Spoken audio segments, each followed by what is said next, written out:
Hey yo, what's popping everybody? I'm back and welcome back to my YouTube channel. Dude, I'm back with a reaction. I haven't done a reaction. I'm doing all types of wrestling content this week, bro.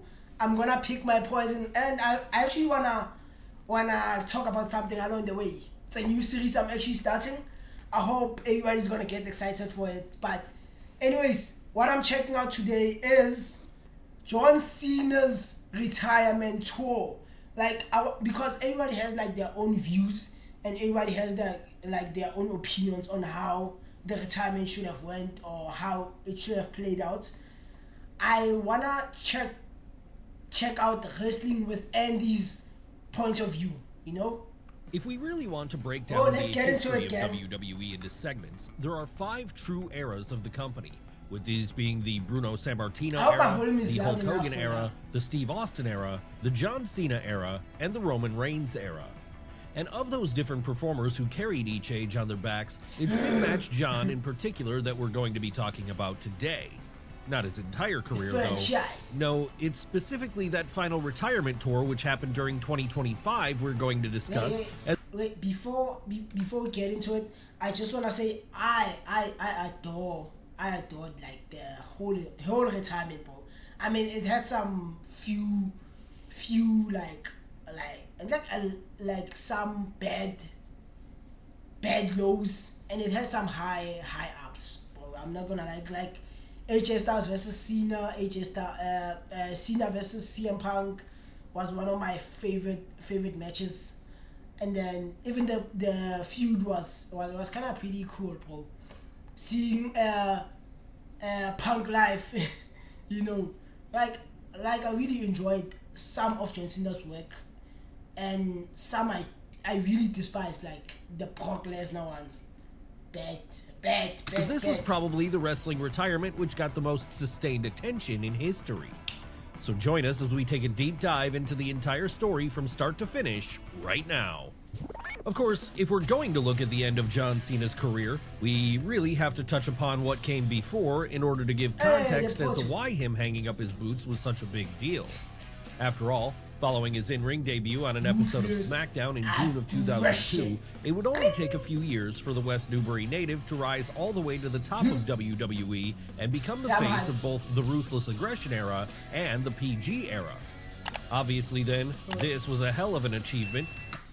Yo, please check out Wrestling with Andy, bro. I actually subscribed like just right now. I didn't know I'm not subscribed on him, bro. I mostly watch like some of his content, so I don't know why I haven't actually subscribed, but I'm here now. As while people like Steve Austin or Hulk Hogan may have reached higher highs, neither of them were on top for as long as Big Match John was. Yeah, true. No, his run as the ace of WWE lasted for well over a decade before he began phasing himself out to make way for Roman Reigns during the mid-2010s. Even then, though, it wasn't like Cena would step away entirely. No, while his movie and TV work would become an increasing focus for him here, he'd continue to appear on WWE TV on a fairly regular basis. I've never... Wait, I don't know that movie, gang. Wait, gang, I don't know this movie, gang. Wait. No, well... Which movie is this? Can you please let me know down in the comments which movie is this? While his movie and TV work would become an increasing focus for him here, he'd continue to appear on WWE TV on a fairly regular basis. Hell, his United States title run in 2015 is amongst the highlights of his entire career. Yeah. And part of the reason for that is because by then he'd reached the Legends phase of things where no one wanted to boo him anymore, as they had so often done during his peak when his position on top of the card was very polarizing. Alas, though, come the dawn of the 2020... This return! You had to be there, bro. Dude, I remember watching this live, bro. I remember watching after Roman Reigns beat... who was it? It was Edge. After Roman Reigns beat Edge because of interference from Seth Rollins, bro. Yo, this was so tough. These appearances in the ring were starting to get less and less frequent for the champ. And all that led to a situation where, in 2024, he only had one bout for WWE during a tag match on an episode of Raw, which saw him team up with the Awesome Truth to defeat the Judgment Day. As you would expect then, at this point, most people realized his career was all but over. It was just a case of how things were going to end. Would he fritter away until he just stopped showing up at all? Or would he go out with a bang? And at Money in the Bank 2024, we'd get the answer to those questions, as it was here that John came out to the ring to announce that 2025 would be his final year as an active competitor, but that he would be dedicating that entire year to WWE in order to make sure fans got the most out of him before he was gone. How many dates would the then 16-time world champion be booked for during this final stretch? Well, that would be a point of negotiation between him and TKO, as by his own admission, Cena originally wanted to work 220 dates over the course of 200 days. 200 days. 2 freaking 100 days, bro. And what they choose to him? How many days was it? 36. 2025. Obviously, though, with the company barely running house shows anymore, this would have been nigh on impossible for him to do. So instead, it was decided upon that he would make 36 appearances in total across both TV and PLEs, with some of these involving matches and some just allowing him to cut promos for the audience. But then, to be honest, John coming out and cutting a promo was more than enough to fill out any arena he was booked to show up at here, as now with fans realizing that when he did come to their town, it was likely going to be for the last time, events would regularly sell out ahead of time when he was advertised for them, with this leading to TKO drawing an absolutely insane amount of money before the year was all said and done between that and merchandise sales. And this brings us nicely to the retirement tour itself, a tour which got kicked off on the Raw Netflix premiere on January 6th when the champ came out to the ring to announce that he was entering that year's Royal Rumble. Why was he doing this? Well, because before he retired, he wanted to win that elusive 17th world title, something which would put him ahead of Ric Flair in the record books. And the best way for him to earn that shot was to win the Royal Rumble, and from there walk into WrestleMania to face either Cody Rhodes or Gunther.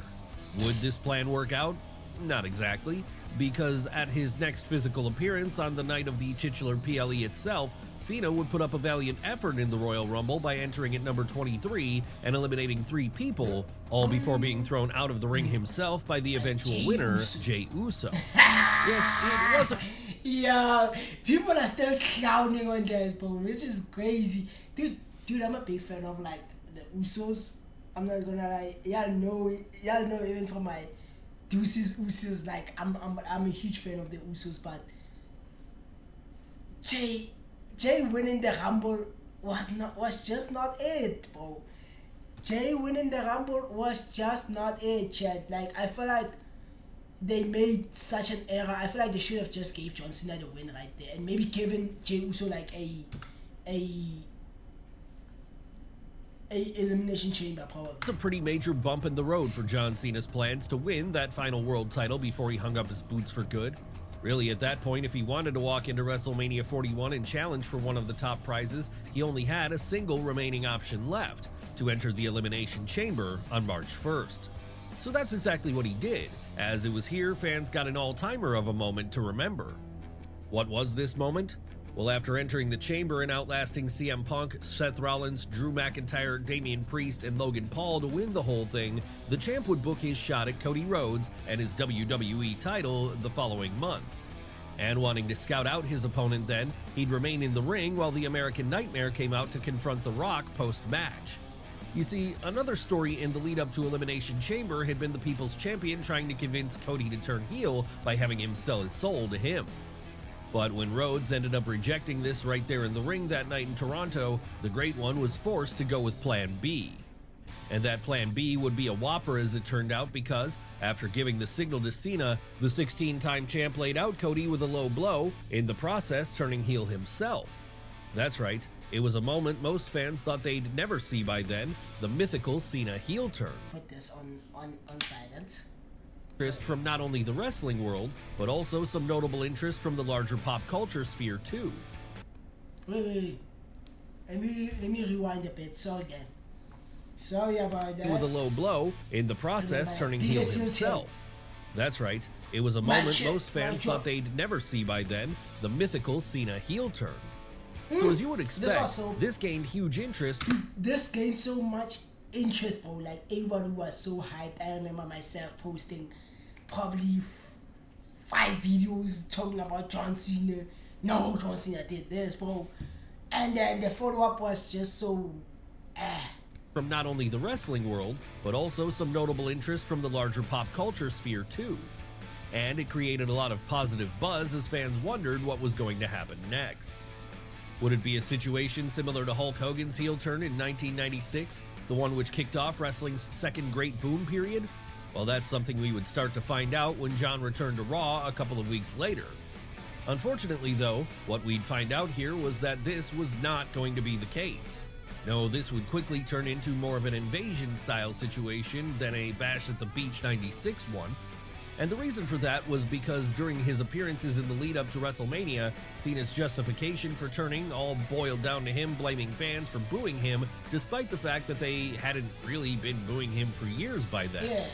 And then, of course, there was the Yeah, elephant... which was kind of like weird, because why would we boo John Cena on his retirement tour? It was really like a bizarre decision, to be honest. But I feel like they piqued our interest for the most part, which would most likely maybe get us interested. Maybe if they had followed up with like this dumbest The Rock, Balford into the room when it came to would The have been Rock. so much You see, better. despite being the catalyst for the champ's heel turn, the Great One had disappeared from TV after Elimination Chamber. So what happened here? Well, as has since been confirmed, during the lead up to Elimination Chamber, it had been decided WWE wanted to create a big viral moment at the show, and this initially led to The Rock suggesting Cody Rhodes turn heel. But once the American Nightmare rejected this idea, it was left to the booking team to come up with an alternative. And this alternative was John Cena, okay. something Dwayne Johnson evidently wasn't as on board with, as once the moment passed, he'd not be seen in WWE again for the remainder of the year. So if you went on board, why were you doing the ring? Why were you doing that? Why was he doing that? Why was he doing that, bro? Why was he doing that? If on the get-go he was not on board, why did he follow through with the plan, bro? That's what I hate, bro. Still though, even if The Rock wasn't going to be there, the Cena heel turn could have been a generational angle regardless. All the creative team had to do was explain why the final boss was gone now, and what had caused Big Match John to sell himself out in order to align himself with him initially. Was it the allure of one more WrestleMania main event where he could win that 17th world title? Well, that was something which was never made clear. And this, combined with the fact the West Newbury native wouldn't change up anything about his presentation after becoming a villain, as there were still a lot of t-shirts to sell, meant that as the showcase of the Immortals approached, fans were starting to get concerned the whole thing was being messed up. Could WrestleMania itself turn things around? No, sadly, as in the main event of night 2 of this show, Cena and Cody would put on a match. But you know what's funny? I feel like we were cool with probably not getting The Rock during the lead up to like WrestleMania, but it's the fact that as soon as Travis Scott's song hit, we all thought The Rock was coming out, and dun dun dun. Match which ended not with The Rock showing up, but with Travis Scott doing so instead in order to help the champ win the title for the 17th time and break that record. Did you hear that? Did you guys hear that line? John Cena broke the greatest record of all time, 17 World Heavyweight Champions, with the help of Travis Scott. Let that sink in. But while this should have been a historic moment, it was ultimately tarnished by the fact that, when it was over... I can't believe it. Even now, it makes me, like, it gets me so worked up, bro. Like, this whole thing, like, this whole The Rock situation was kind of like... I get some people are mad about the Gunther, like Gunther chatting on John Cena. Dude, that's like nothing, bro. This dude made something and then left it, like deadbeat. fans still had more questions than answers about the John Cena heel turn and the motivations behind it in both kayfabe and in reality. Even if that was true though, there was still plenty of time to right the ship, as now that John had the belt and made his mission statement for the remainder of the year clear, a mission statement which saw him plan to keep the belt until he retired and then leave with it forever, it should have been easy to tell this story in a way which was satisfying. Sadly, however, as has also since been confirmed, there was never really any long-term plan with how this story Sami Zayn and Seth Rollins versus Finn Balor. I would say in Dominic Mysterio. Why? Who made this? People are fraud. Confirmed, there was never really any long-term plan with how this storyline was going to play out. Now, it appears that things were being booked from month to month here, and while this did create some great matches over the months which followed, there was never a real sense of cohesion to the storyline itself. Yeah, true. So that meant the next big appearance from the Massachusetts boy, his final showdown against Randy Orton at Backlash on May 10th for the WWE title, wouldn't hit as hard as it might have otherwise. Sure, there were plenty of great nostalgic callbacks here, and fans were largely invested as they knew they were witnessing the last chapter of this lengthy rivalry, but once it was over and the champ was standing tall, it didn't feel like much had been accomplished. Yes, true. even this early on, it was becoming clear the heel turn had probably been a mistake, because with it very much feeling like Cena was playing the new character with only partial conviction, and with fans not wanting to boo him as he was making his final farewell, the vibes were just off overall. Still though, even if this was not turning into a critically well-received run, it was continuing to draw a boatload of money, as every show John appeared on would either sell out or near sell out.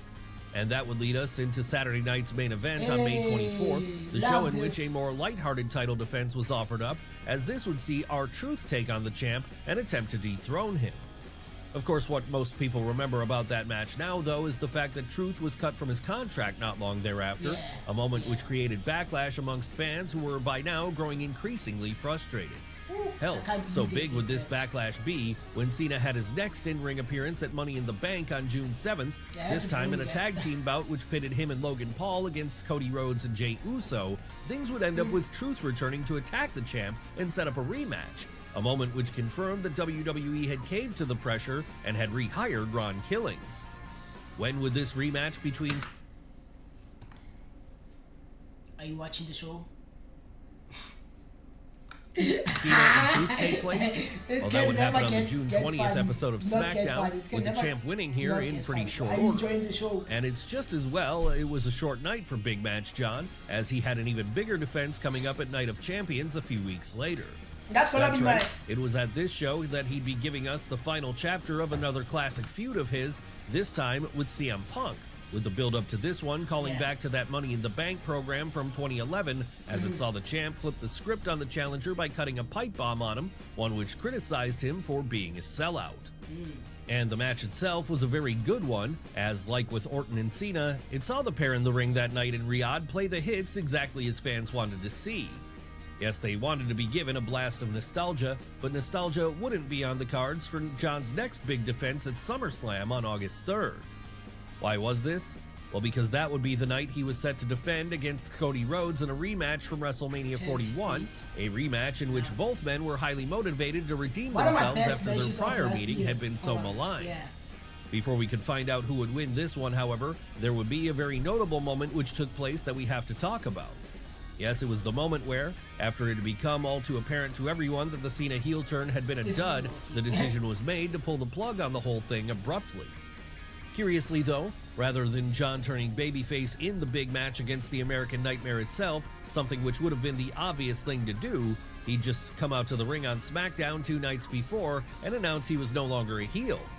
Yes, in a promo which acknowledged the real-life disappointment audiences had been feeling for the prior few months, the West Newbury native essentially pulled out one of those flashlights from Men in Black in order to mind-wipe us all from that period of time.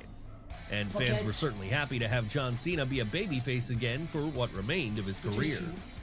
And that led to SummerSlam, a night where Cena and Rhodes did indeed redeem themselves for WrestleMania 41, as now, everything just worked a whole lot better. Really, there's a solid argument to be made that this was the peak of the John Cena retirement run. Sure, the champ would lose the belt here, but that didn't matter in the long run because he was now back on the side of the heroes, so that his final few months as an active competitor could go better than the prior 6. Would that happen? Yes, it would. As while there were still going to be a few bumps along the road to his last match, the reception to what remained of the retirement tour would be a lot better.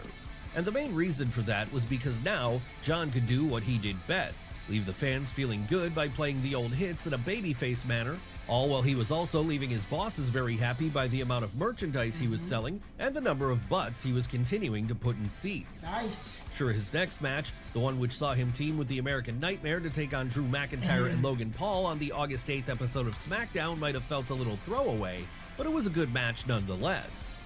And Cena's next match saw him be pitted against Logan Paul at Clash in Paris on August 31st, where he gave it his all in order to send the French fans home happy that night. And he'd do the same when he was tasked with answering Sami Zayn's United States title open challenge on SmackDown the following week, with this one allowing him to go full circle in many ways, as back during the days of his own US title open challenge, Zayn had been one of the people who debuted from NXT in order to step up to the champ.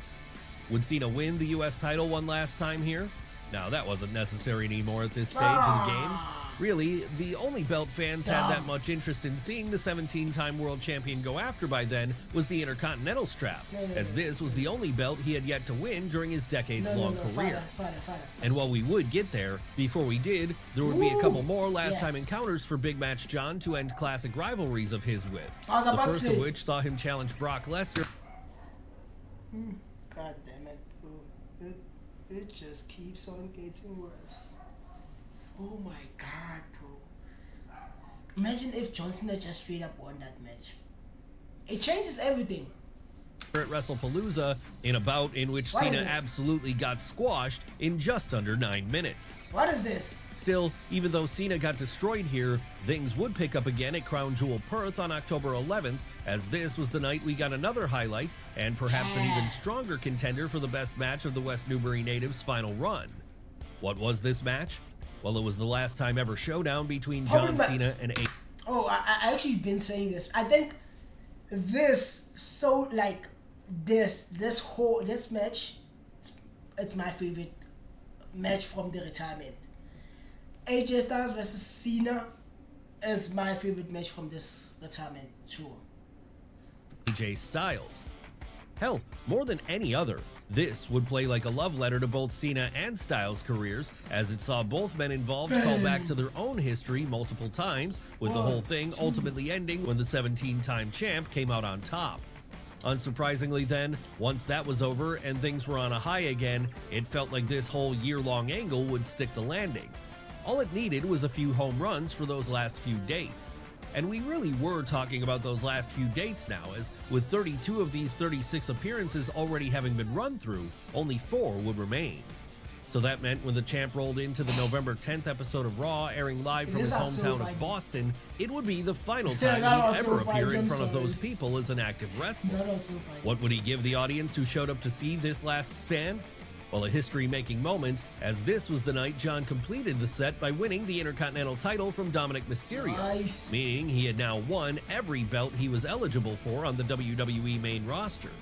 And that would lead us directly into the following week's episode of Raw, where, live from Madison Square Garden in New York City, Cena made his final ever appearance on free television as an active wrestler. Obviously then, he didn't need to wrestle here for it to feel like a big deal, but always willing to go the extra mile, he'd do so anyway when he teamed up with Rey Mysterio and Sheamus to defeat the Judgment Day. Yes, it was a nice way for the record-setting champion to go out on the show he'd helped to keep afloat for so many years. That said, it was also a sad moment, as once it was over, it really started to sink in for many fans that the end was near. Yeah. Hell. Bro, as soon as we're like close to the last match, I even felt it, bro. I was like, he's done, right? Oh, Chris Van Vliet, shout out Chris Van Vliet. Now there were only 2 dates left on his retirement tour, with the big question starting to be who would be Cena's final opponent, and would that match involve him defending his Intercontinental title? And those were questions we would soon get answers to, with the latter one being a resounding no in the end, because at Survivor Series on November 29th, in his last PLE appearance as an active competitor, Big Match John did the honors for Dirty Dom by dropping the IC strap back to him, all with the help of an interference spot from the Judgment Day, of course. That's right, Cena would not be retiring as a champion. Wait, sorry again. Just need to go back a bit. That's right, Cena would not be retiring as a champion. No, he had no intention of hogging the glory in that way when someone else could get the benefit of beating him on the way out. And this was the same way he felt about his final match, as heading in, it was assumed by almost everyone that, given his loyalty to WWE and his adherence to the traditional way of doing things, he'd be staring at the lights by the time all was said and done. It was just a question then of who he was going to be facing here, with that person ending up being the winner of a tournament which had been taking place across Raw during the winter, Gunther. Where would this match take place? Well, that would be at Saturday night's main event on December 13th, a show which would go by the unsurprising subheading John Cena's Final Match. Needless to say then, this was what the entire event was built around and what was drawing the house. And what a house it would be, because after the champ's last WrestleMania appearance earlier on in the year had helped to set an all-time stadium gate record for a wrestling show at $66 million across 2 nights, this show would set the all-time gate record for an arena wrestling show at $6.6 million. And that wasn't even getting into all the merch which was sold here, as the audience was a sea of John Cena t-shirts, with everyone there happy to be in attendance for history in the making. Honestly, from a business perspective at least, it couldn't have gone any better. What else would those people in attendance be watching at John Cena's last match? Well, after a number of ideas were floated around, with Michael Hayes allegedly pushing for a one-match show pitting Big Match John against Gunther, and the champ himself apparently suggesting he go on first and the rest of the show be devoted to giving younger talent the spotlight, a compromise was reached which would see an undercard highlighting mostly up-and-coming NXT stars, all while the main event would be what fans had paid their money to see. Yes, before the West Newbury native came out through the curtain, shine would be given to Obafemi during his match against Cody Rhodes, Sol Ruka when she took on Bayley, and Javon Evans and Leon Slater as they met AJ Styles and Dragon. The Javon Evans, Leon Slater versus AJ Styles and Dragon Lee was so dude. That match probably lasted 3 minutes or 4 at best. I don't know how, bro. That match should have at least gone on for like at least probably 7 minutes, 8. Oh, that match, I don't think that match survived 5 minutes more. And Lee inside the ring. Honestly, if Cena was not going to be able to work with a lot of these younger talents directly during his retirement run, then this was the next best thing. And once those bouts were over, it would be time for the main attraction to come out and for fans to find out if they were going to get a happy ending or a bittersweet one. What ending would ultimately be used here? Well, that would be the latter one, as with John apparently being insistent that he do the honors on the way out, he'd lose to Gunther in 23 minutes and 45 seconds. Surprisingly, though, he'd do so by tapping out, something he hadn't done in decades by that point. Why was this? Well, maybe Cena thought it was a stronger way to put the Austrian over and continue on the legend killer gimmick he'd started when he retired Bill Goldberg earlier on in the year. Yes, John Cena's in-ring career was now over. And to a whole generation of those fans, he was the ace, the Steve Austin or the Hulk Hogan of his time. And with WWE now firmly being in an era where the brand is the star above all else, we may never see someone on his level of star power again. Really, if he wasn't already a clear Hall of Famer, this would present a strong argument that he deserved to be in there on the first ballot. So even if it wasn't perfect, we're thankful we were around to see such a year happen, as we struggle to think of anyone who could replicate it. But then what else would you expect from the man who shouldered WWE for over a decade and helped to transform it into the complete powerhouse it is today? If you want... Okay, so gang, I actually loved that video. It's so well explained. Please check out more of Wrestling with Andy. I'm gonna leave his link just right down on the bio. And firstly, I wanna say what I said earlier. It was that, like, John Cena's retirement had some high highs. Actually, it had some high highs, and it had some rock bottom of lows, bro. Like, I think what comes to mind firstly is actually Brock Lesnar and John Cena. That match was so atrocious. The build-up was bad. Everything about it I just didn't like.